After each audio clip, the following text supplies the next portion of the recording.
Muy buenas noches amigos, bienvenidos al programa. Estamos en vivo desde el estudio central de RBC en un programa especial. Esta noche tenemos programada una entrevista con el economista Pedro Franque. Él está llegando a los estudios en unos instantes y también estará con nosotros Francisco Diez-Canseco Tábara, presidente del Consejo por la Paz, porque hoy se celebra el Día de la No Violencia contra la Mujer. Vamos a conversar cómo está la situación en el Perú y qué están haciendo las instituciones públicas y privadas al respecto. Desde hoy cuentan con el cintillo informativo, con la información que RBC ha preparado para ustedes esta noche para que estén informados permanentemente de lo que realmente importa. En este canal de televisión lo que queremos es darles a conocer toda la información política y económica y además en la sección de entrevistas la idea es descubrir pues las contradicciones de las noticias, descubrir qué es lo que está más allá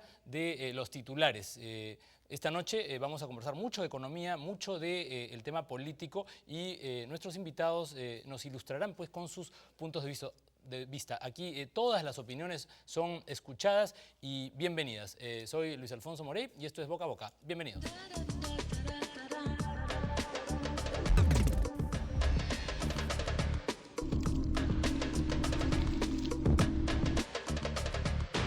Boca a Boca.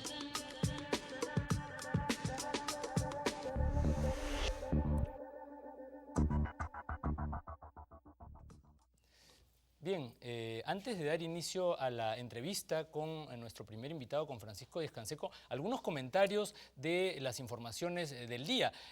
Hoy el portal Altavoz, que dirige Mijael Garrido Leca, ha tenido un artículo muy duro contra la bloguera, la señora Rosa María Palacios. Ahí en la pantalla estamos mostrando el artículo en donde él da una respuesta a la que fuera conductora principal de América Televisión durante mucho tiempo y declara cosas muy fuertes.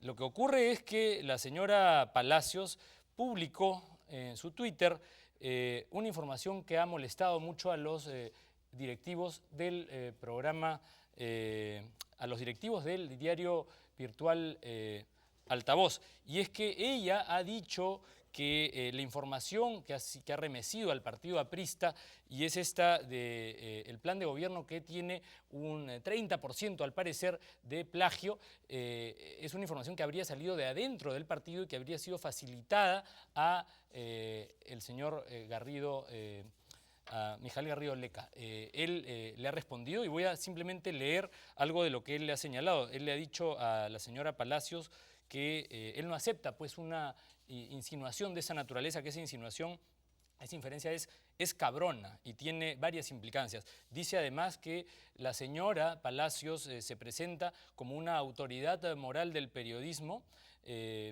muy independiente, pero que recurre al dime y direte y a la mala lengua para avanzar en su cuchipanda periodística. Por último, señala que él lamenta que la señora Palacios haya terminado siendo una caricatura de lo que nunca pudo ser, que encuentre la forma de conciliar el sueño, le dice, y voy a textualmente leer lo que señala, cuando ha sido ella, según Garrido Leca, la periodista más complaciente con este régimen putrefacto y cuando ha sido empleada de Fujimori, a quien debe odiar por recordarle quién es. Lamento que la señora Palacios, dice Garrido Leca, se haya convertido en un rumiante de intrigas y en portavoz de resentimientos, porque de eso ya hay demasiado, dice Altavoz, en nuestro país. Bien, como verán, una comunicación muy dura contra la señora Palacios. Y otro tema que llama la atención, y lo hemos mostrado, es, esto es un trascendido, digamos, la gente está haciendo apuestas para saber cuánto es lo que está pagando el señor Acuña a sus nuevos colaboradores, a estos que se han vuelto tan diligentes colaboradores suyos, al señor Francisco Miro Quesada Rada, ex directivo del Comercio, quien hoy es un asalariado de la Universidad política, ¿no? La universidad del señor Acuña. Nadie sabe cuánto es lo que le pagan por haberse convertido pues, en el escudero del señor Acuña, y tampoco sabe cuánto es lo que le pagan a el que postulase 2 veces sin éxito a la alcaldía de San Isidro, el viejo marquetero Jorge Salmón Jordán. Él ha hecho un libro propagandístico del señor Acuña, ¿no? Y bueno, está trabajando de la mano con él en su campaña. Nadie sabe, repito, cuánto es lo que están cobrando estos señores. Y por último, el jale que tendría este señor, a quien también habría reclutado, es a Beatriz Merino. Ustedes recordarán a Beatriz Merino, ella también sería parte del entorno del señor Acuña. Corren las apuestas para saber cuánto les paga a cada uno de estos caballeros, ¿no?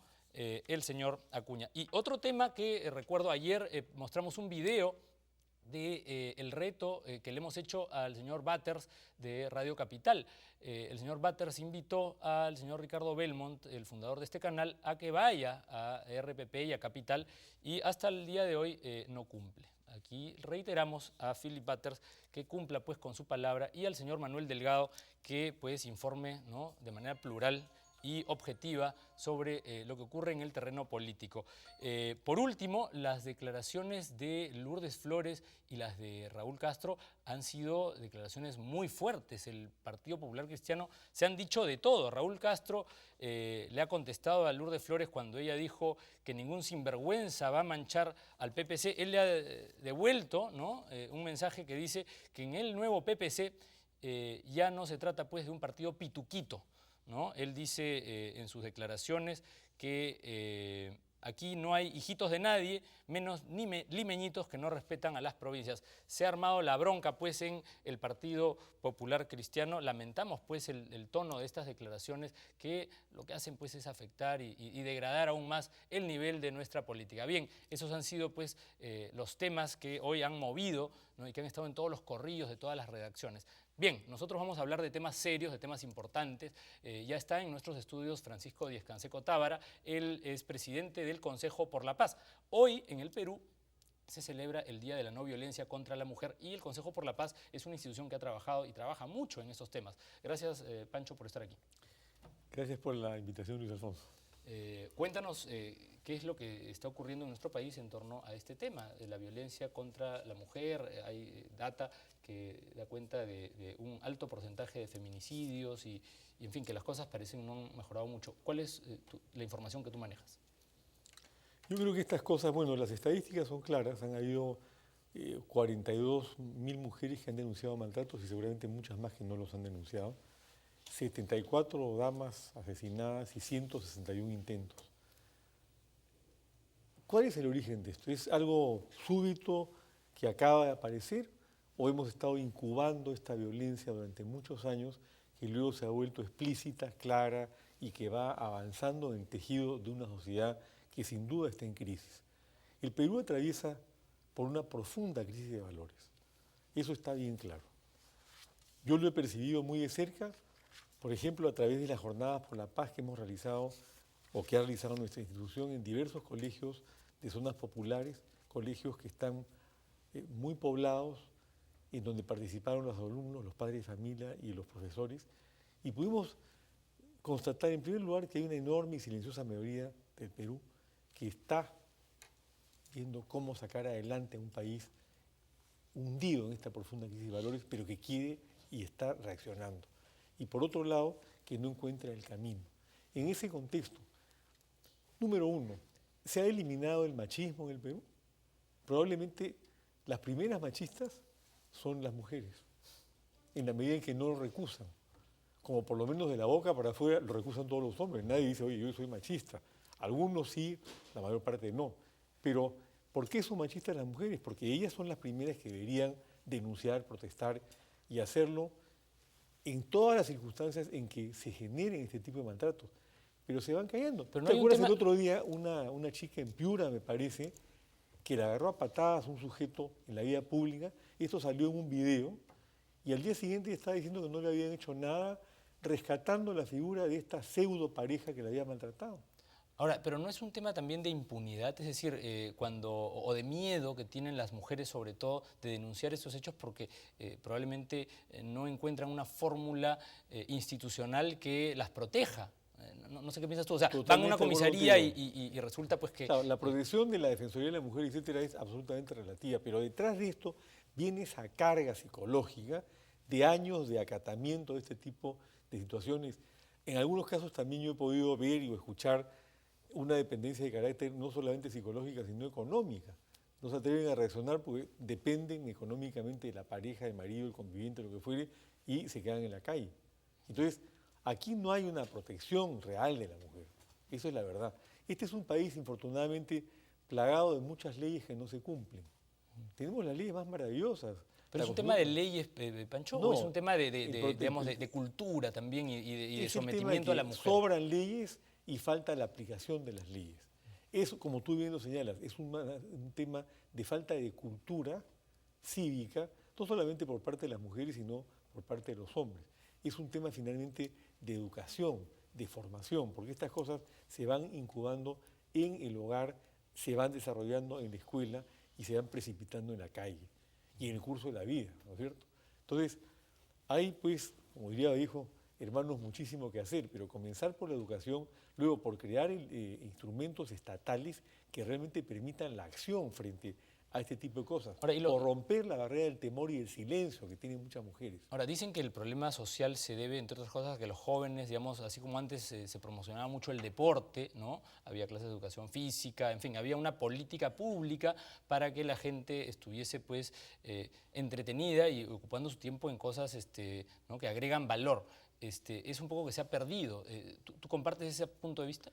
Yo creo que lo he dicho alguna vez y acabo de comentarlo en una visita que hice al asentamiento humano Virgen de la Candelaria el sábado. El problema es de los padres. Más que el problema no son los hijos, el problema son los padres. El problema es el padre de familia que chambea toda la semana, llega a su casa el sábado a las 6 de la tarde y se va a chupar sus chelas con sus patas y al día siguiente amanece pues a las 12 del día y no se ocupa de los hijos. Y la mamá, para reforzar la canasta familiar, trabaja, chambea, se ocupa de los hijos, hace de madre y padre, y llega un momento a los 13, 14 años que se empieza a generar una desorientación. En un escenario en el cual, por ejemplo, hay tanta corrupción en el Perú, tanta, que tú habrás visto esa famosa encuesta por la cual el 50% de la población dice, no me importa que estos patas roben, con tal de que hagan algo. Eso es inaceptable, porque eso es también mal ejemplo. Mal ejemplo dan los políticos que se escabullen de la justicia, que gozan de impunidad a través de maniobras que todo el país las percibe, pero que los jóvenes dicen, pucha, pues esto lo hacen, ¿por qué no lo voy a hacer yo? Claro, si lo hace la autoridad, si lo hace, Los digamos... que deben dar el ejemplo, dan un mal ejemplo, bueno, eso cunde, ¿no es cierto? Eso es parte de lo que está ocurriendo en el Perú. Ahora, Pancho, hace unos años el gobierno del Perú creó el Ministerio de la Mujer, ¿correcto? Con el ánimo Yo me de... pregunto, ¿y por qué no han creado el Ministerio del Hombre? Si todos somos iguales, ¿no es cierto? Pero digamos, ese ministerio tenía como propósito justamente generar una política pública en favor de, por cuestiones de género, de las mujeres desprotegidas. Hoy no han presentado, digamos, cifras a la opinión pública que puedan, digamos, ser analizadas y ver, pues, cómo ha caído o ha subido, pues, ¿no? el índice de denuncias o, en fin. ¿Cuál es tu punto de vista de lo que ha hecho el Estado? Porque el Estado un poco que ha desaparecido o ha relegado un poco su responsabilidad en ONGs y en otras entidades, ¿o no? Yo creo que el Estado en el Perú está ausente. Estamos al borde de una anomia. Estamos viendo situaciones realmente inéditas generadas por la ineficiencia y por la corrupción. Y creo que el país necesita el día de hoy, no me gusta usar la palabra cambio ni transformación, yo hablaría de una revolución, no una revolución sangrienta, una revolución pacífica, esa revolución del alma y de la conciencia a la que tenemos que acudir todos nosotros para salir adelante. Cuando, por ejemplo, se habla de chapa tu choro o algo por el estilo, en el fondo lo que se está rescatando ahí es que se aplique la ley de las juntas vecinales. Solamente un 15% de los distritos del Perú tienen juntas vecinales y si la gente se agrupara, como lo hace en Colombia, ordenadamente, organizadamente, con apoyo del Estado, con respaldo de la policía, estoy seguro que la seguridad del país sería totalmente diferente. Acá necesitamos unirnos todos para trabajar en favor de un país que puede salir adelante con nuestro esfuerzo y no depender solamente que el Estado hizo esto o no lo hizo y criticarlos y esperar que el político de turno, que está pensando más en la suya que en la del resto de la población, haga las cosas que no ha hecho, que jamás ha hecho y que pretende ahora que va a hacer a partir del 2016. Ahora, ¿y qué hay de los políticos que han tenido acusaciones de esta naturaleza? Hace un tiempo un precandidato a la alcaldía metropolitana de Lima tuvo una acusación seria de esta naturaleza y tuvo que retirarse de la contienda porque la opinión pública, ¿no? Hizo tal escándalo respecto de estas denuncias de su pareja que no pudo competir, ¿no? La presión que hubo por un tema de un maltrato que había sido denunciado hizo que digamos, se tuviese que retirar. ¿Tú qué piensas sobre el tema político de los actores políticos que tienen denuncias de ese tipo? Hoy hay un candidato presidencial acusado de algo parecido. Lo cual es lamentable, lo cual refleja una idiosincrasia de impunidad, lo cual permite percibir que hay gente que cree que en este país de repente con plata puede hacer lo que le da la gana y no le va a pasar nada e inclusive puede ser presidente de Perú. Y yo creo que sin embargo esa reacción que tú acabas de describir refleja que la opinión pública sí pesa, sí puede actuar. Y repito, si todos nos juntamos en defensa de los valores, en defensa de los principios, en defensa de la posibilidad concreta y real de que en el Perú haya una profunda revolución que transforme las cosas como las debe transformar, sí lo podemos hacer. Eso implica, por ejemplo, en el 2016, votar a conciencia, cosa que yo desde el Consejo por la Paz, como organismo de observación electoral, he venido reclamando desde hace muchos años. Voten a conciencia. ¿Cómo puede la juventud, por ejemplo, manifestarse? ¿Cómo lo estás haciendo tú, que eres un buen representante de la juventud? Manifestarte en esta elección, luchando por los principios. No se trata de decir por este o este otro candidato, simplemente por quienes representen una política al servicio del país, por quienes simbolicen la identidad que tiene el país consigo mismo cuando tenemos principios como el Amazúa, ¿no? La solidaridad. ¿Qué pasa con la solidaridad en el Perú?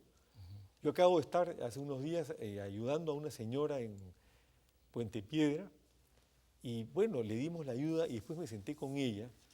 Ella tiene 2 hijitos, 2 nietecitas abandonadas, vive en una choza sin techo, sin puerta, unos colchones. En fin, le dimos la ayuda que pudimos. Me senté con ella y le dije, señor, ¿y después de esto qué? ¿Qué va a hacer usted? ¿De qué va a vivir? Dijo, bueno, si me falta capital para poder vender mis oyucos y mis vainitas en el mercado de Puente Piedra. Bueno, yo le enviaba unos sacos para que tenga su pequeño capital de trabajo. ¿Qué está haciendo el Estado de estas abuelitas o estas madres abandonadas? ¿Qué se hace sobre esto? No. El ser humano se ha convertido en una cifra. Redujimos la pobreza en 20%. ¡Qué maravilla! ¿Se ha deshumanizado, crees tú? Yo creo que sí, sí. Se ha deshumanizado este tema. Es un tema donde los actores son personas de carne y hueso, donde se da la ayuda y luego la señora pasó al olvido y un día nos enteraremos que por ahí se murió, que las hijitas sabe Dios por dónde andan, que la cocinita que yo le regalé se la robaron y aquí no pasó nada. Ahora, la injusticia que tú señalas, esta situación en donde hay una persona muy pobre, que desvalida, que nadie ayuda. Pero no hay algún programa que la ayude. Pero es el caldo de cultivo para la violencia, digamos. Un país muy desigual, ¿no? Dicen los expertos, está en todos los tratados, en todos los documentos de investigación, es digamos, el espacio ideal para que el país termine, ¿no? en una bronca continua de grupos ¿no? sociales, problemas de este tipo como los que vive el Perú y que dificultan el desarrollo, ¿no? de la economía. ¿Tú cuál es la fórmula que crees debería aplicarse para cambiar esta situación? Mira, Galtung, que es un sociólogo sueco, acuñó este término que es la violencia estructural, ¿no es cierto?, que vendría a ser la suma de pobreza, marginación e injusticia. No podemos negar que en el Perú hay pobreza, marginación e injusticia. En la interpretación marxista de la violencia estructural es el caldo de cultivo que conduce inevitablemente a la violencia armada. La interpretación que nosotros le hemos dado del Consejo por la Paz es que es un caldo de cultivo que en el contexto de una sociedad democrática que debe funcionar como tal, lo cual significa que no solamente funciona la democracia para efectos políticos, sino fundamentalmente y esencialmente para efectos sociales, tenemos que luchar contra la pobreza, la marginación y la injusticia para que esa sociedad sea realmente democrática y justa. ¿Cómo podemos hacerlo? Por ejemplo, cuando hablamos de los temas de pobreza, Yo creo que los programas sociales que se han desarrollado en este gobierno y en gobiernos anteriores, como el emblemático programa Juntos, es meramente una parodia de lucha contra la pobreza y es simplemente un programa electorero. En un escenario en el cual para que los más pobres reciban 100 soles al mes porque cumplen con la condición de llevar a sus hijos a la posta médica que no existe y de enviarlos al colegio rural que queda a 10 kilómetros de distancia, donde no hay agua ni desagüe y donde un profesor se ocupa de todo el colegio, y si no cumplen con eso, no les dan los 100 soles. ¿Quiénes están recibiendo los 100 soles? Ellos no los pueden recibir porque no pueden cumplir, no por su culpa, sino porque el Estado no le da la estructura que requiere para que cumplan. ¿Por qué No reciben el subsidio los más pobres. ¿Dónde está la señora de Puente Piedra? ¿En cuál de los programas de pobreza o de ayuda? Pero ¿por qué crees que no están en la agenda estos temas? Es decir, ¿por qué se habla del crecimiento, en fin, de ciertos sectores, de los chefs? O sea, la agenda multimedia no aborda últimamente estos asuntos. ¿O están relegados a un tercero o cuarto plano de la información? Por algo que tú acabas de mencionar muy acertadamente, Luis Alfonso, porque se ha deshumanizado a la persona en el Perú. Estamos hablando de cifras. El Perú creció 7% anual. ¿Y cuánto recibieron los más pobres? ¿Y qué pasa en lo que yo vengo reclamando hace tantos años con los sectores, por ejemplo, las enfermeras, con las que yo hago marchas desde hace 10 años, me tiran bombas lacrimógenas y conseguimos que les paguen el aumento que les dieron hace un año, no que les aumenten. Los reclamos son ahora para que se cumpla la deuda que tiene el Estado, la deuda social que tiene el Estado con todos estos numerosos sectores. Cuando tú ves a los fonavistas reclamando, ¿acaso sucesivos gobiernos no han malversado esa plata? Tú has acuñado un término que lo hemos conversado en otra ocasión, la deuda social, ¿no? Exacto. Que el Estado tiene para con los más pobres, para con los más débiles, y que no está saldada. Ni siquiera los más pobres y los más débiles. Por ejemplo, los bonistas agrarios. ¿Por qué no les van a pagar? ¿Porque tuvieron plata cuando eran agrarios y ya no la tienen y los despojaron y no les pagaron? Todos somos ciudadanos del Perú, o pobladores del Perú, o peruanos a secas y peruanas. Y todos tenemos los mismos derechos frente a un Estado que existe para servirnos, no para que se sirva de nosotros. Y parte de lo que ocurre es eso, hay una mentalidad burocrática por la cual se siente, yo soy el dueño de la pelota, yo tengo el poder, yo hago lo que me da la gana, ¿no? Con agendas o sin agendas o con lo que tú quieras. Vamos a hablar, ¿te parece, Pancho, con nombres y apellidos? Porque hemos hablado del tema por el cual te convocamos y es el asunto de la no violencia contra la mujer. Tú promueves la paz, eso es, digamos, un antídoto contra la violencia, pero hablemos de la gran política o de las elecciones que tenemos al frente. Hoy estuve conversando con Rafael Belaunde, que va a venir al programa este viernes para conversar sobre diversos temas. Él fue candidato presidencial por el Partido Adelante y tiene muchas cosas que decir en este proceso electoral. Se ha comprometido a estar aquí en vivo este viernes con nosotros y él me hablaba sobre la clase no dirigente, sino la clase dominante. Me dijo, el Perú poco ha cambiado en los últimos tiempos porque esta clase no dirigente, sino dominante, quiere que nada cambie. ¿Tú coincides con ese punto de vista? Yo coincido a veces con Rafa, que lo conozco hace muchos años, y a veces no coincido, ¿no? Pero en todo caso, yo creo que sí hay una clase dirigente y paralelamente hay una clase dominante. Porque ¿qué cosa es un dirigente? Es una persona que realmente dirige un ámbito, un área, un espacio, ¿no? Y que lo hace como dirigente acertadamente.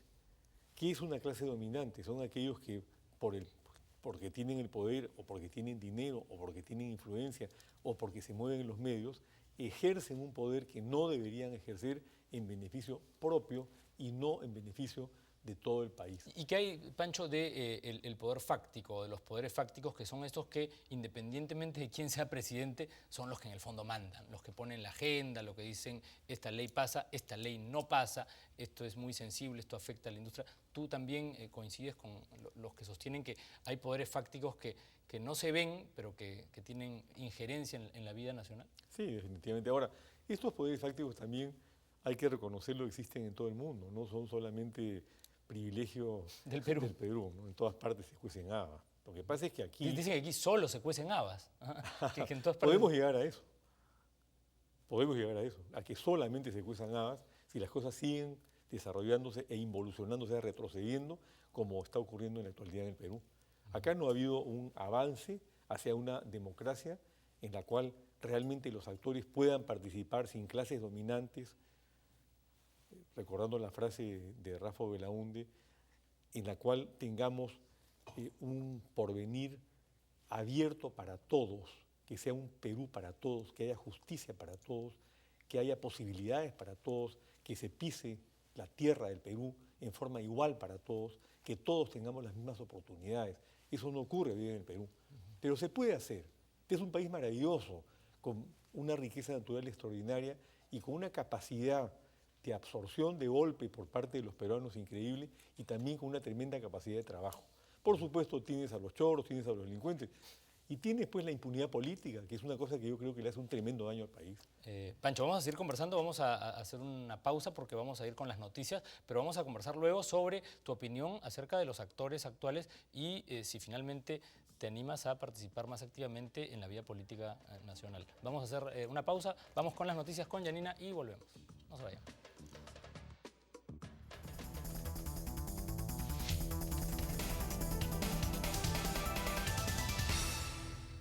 Estamos de regreso en RBC Noticias y vamos con lo último de la información. Para este sábado 12 de diciembre ha sido anunciada la realización de la gran fiesta de la Hermandad, durante la cual Ricardo Belmont anunciará oficialmente su candidatura a la presidencia de la República para las elecciones generales del 2016 con el partido Siempre Unidos.